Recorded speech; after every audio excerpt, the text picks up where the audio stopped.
Bismillah, walhamdulillah, wassalatu wassalamu ala rasulillah.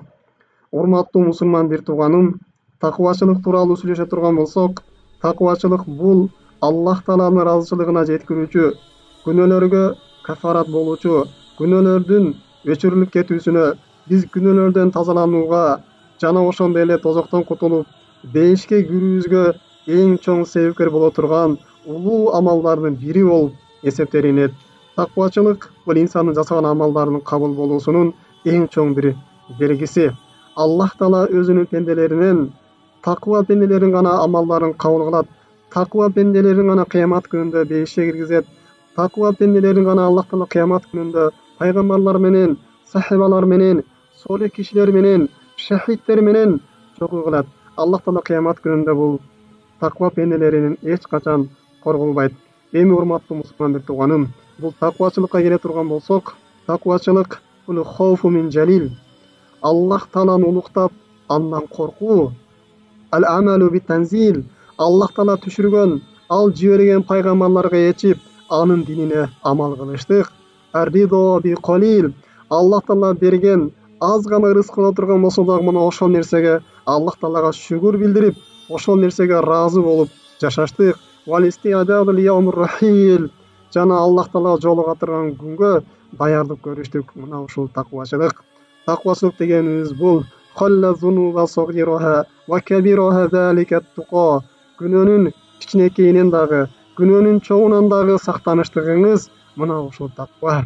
Аллах Тааланын улуктугунан коркуп, күнөөнү чоң дебестен, аны кичине дебестен этият болуп, Аллах Тааланын өзүнүн ибадатына байланып, күнөөдөн арылып жашооңуз мына ушул такыбачылык болуп эсептелинет. Эми урматтуу мусулман бир тууганым, бул такыбачылыктын фазилеттери аябай улуу. Мына ушул фазилеттеринен бири бул инсандын жасаган күнөөлөрүнө кафарат болот. Ал күнөөлөрдүн өчүрүлүп кетүүсүнө эң чоң себепкер болуп эсептелинет. Аллах Таала Кур'ан-ы Каримде бизди такыбачылыкка буйруп, анын фазилетин баяндап берет.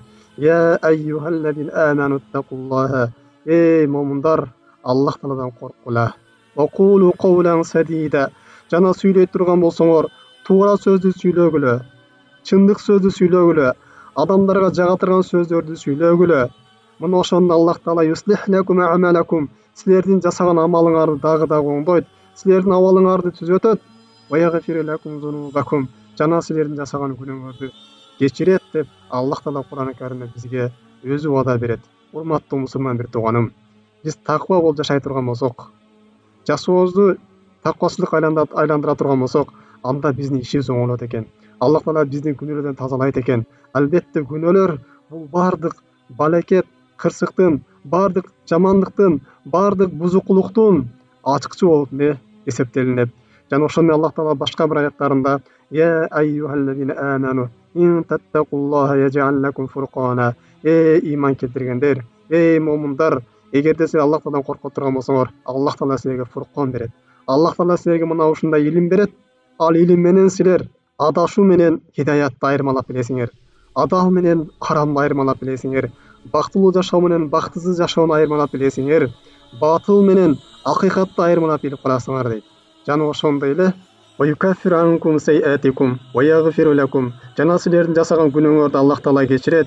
Жана Аллах Таала силердин чоң күнөөңөрдү да кечирет. Валлаху зул фазлил азим. Аллах Таала улуу фазилет ээси дейт. Урматтуу мусулман бир тууганым, биз таквалуу турган болсок, Аллах Таала бизге илим үйрөтөт экен. Аллах Таала биздин жүрөгүбүздү илимге ачат экен. Биздин жүрөгүбүздү нурга бөлөйт экен. Аллах Таала биз жаттай албай жүргөн Курандарыбызды жатташыбызга эң соң себепкер болот экен. Жана биздин күнөөлөрдөн тазалайт экен. Жана Аллах Таала бизге өтө улуу соокторду берет экен. Биз канчалык оор күнөөгө батпайлы, Аллах Таалага биз таквачылык карманып, Аллах Таалага таквачылык кыла турган болсок, анда Аллах Таала биздин күнөөлөрүбүздү кечирет. Аллах Таала Кур'ан-ы Карим өз сөзүндө баяндап, "Валау аннахлал китаба аману." Эгерде ахли китептер, яхудтар, христиандар Аллах Таалага иман келтире турган болсо, анын периштелерине, анын китептерине, тагдырга жана акырет күнүнө толук иман келтире турган болсо, ваттакоо жана муну ошол иман келтирген нерсесине амал кылып, таквачылыкты тутунуп жашай турган болсо, лакаффарна анхум сайятихим. Мына биз ошол ахли китептердин дагы Аллах Таалага айткан сөздөрүн жана кылган күнөөлөрүн баарын биз кечирип салмакпыз дейт. Вадхалнахум жаннатин наим. жана биз ага түгөлүктүү жыргалчылыктуу бейишкаларды киргизип коймокпуз деп Аллах Таала Кур'ан-ы Каримде мына ушундай Аллах Таалага шерик кошкон, Аллах Таала үчөө деп Аллахтын аяттарын бурмалаган, пайгамбарларды өлтүргөн ахли китептерге кайрылып мына ушундай айтат. Эми биз канчалык күнөөгө батпайлы, Аллах Тааланын ырайымына үмүтсүз болбойлу, таквачылыкты карманып, Аллах Таалага тооба кылып келе турган болсок, Аллах Таала биздин күнөөлөрүбүздү сөзсүз түрдө кечирип, кыямат күнүндө бизди түгөлүктүү жыргал болгон бейишти берет. Аллах Таала башка бир аяттарында ким Аллах Тааладан корко турган болсо дейт, ким Аллах Таалага таквачылык кыла турган болсо, анын күнөөлөрүн кечиребиз дейт. Жана анын соогун биз өтө улуу кылып беребиз дейт. Демек урматтуу мусулман бир тууганым, биздин күнөөлөрүбүз кечирилип, бизге сооптордун берилүүсү, бизге бейиштин берилүүсүнүн шарты таквачылык экен. Биз таквачылыкка аракет кылышыбыз керек. Таквачылыкты жашообузда бекем карманып жашашыбыз керек. Албетте таквачылык кылышты кээде оор болуп кетет. Кээде бир иштен тыйылайын десең, кээде күнөө иштен алыс болоюн десең, мен жашоомду кайдан улаймын? Мен кайсыл жактан киреше табам? Үй бүлөмдү кайдан багам? Деген бизге толтура ар кандай көйгөйлөр келет. Аллах Таала бул көйгөйдү дагы чечип,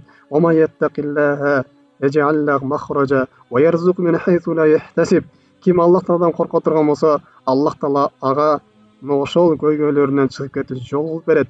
Жана Аллах Таала ойлогон тараптагы рызкылардын эшигин ачып берип коет дейт. Албетте урматтуу мусулман бир тууганым, биз таква болуп жашай турган болсок, адалдан эмгек кылып жашай турган болсок, адалдан миннет кыла турган болсок, Аллах Таала биздин жашообузга береке берет. Аллах Таала Кур'ан-ы Каримде өз сөзүндө төмөндөчө баяндайт. وَلَوْ أَنَّ أَهْلَ الْقُرَى آمَنُوا وَاتَّقَوْا لَفَتَحْنَا عَلَيْهِمْ بَرَكَاتٍ مِنَ السَّمَاءِ وَالْأَرْضِ. Эгер деле айыл ээлери, эгер деле адамдар Аллах Таалага ыйман келтирип, кийин таква болуп жашай турган болсо, биз аларга асмандан жана жерден береке эшиктерин ачып салмакпыз дейт. Урматтуу мусулман бир тууганым, таква болуп жашоого биз аракет кылайлы. Кандай нерсе болбосун, таквачылыктан биз жашообузду өткөрөлү. Мына ошондо Аллах Таала биздин жашообузга берекет берет, биздин өмүрүбүзгө береке берет, биздин үй бүлөбүзгө, биздин тапкан ташкандарыбызга, баардык нерсебизге бизге Аллах Таала береке берет, биздин жашообузга бактылуулук берет. Биз Аллах Тааланын динин кармана турган болсом, адалдан жей турган болсом, арамдан тыйына турган болсом, менин жашоом токтоп калат деп коркпойлу. Албетте Аллах Таала Кур'ан-ы Каримде өзү убада кылган, ким таква боло турган болсо, Аллах Таала ошол көйгөйлөрдөн чыгып кетүүчү жол ачып берет деген. Ал эми таквачылыктын жоктугу бул инсандын жашоосун бузуусуна алып келет. Инсандын үй бүлөсүндө, инсандын достору менен, инсандын туугандарынын болгон ынтымакты бөлүп чачырып жок кылат.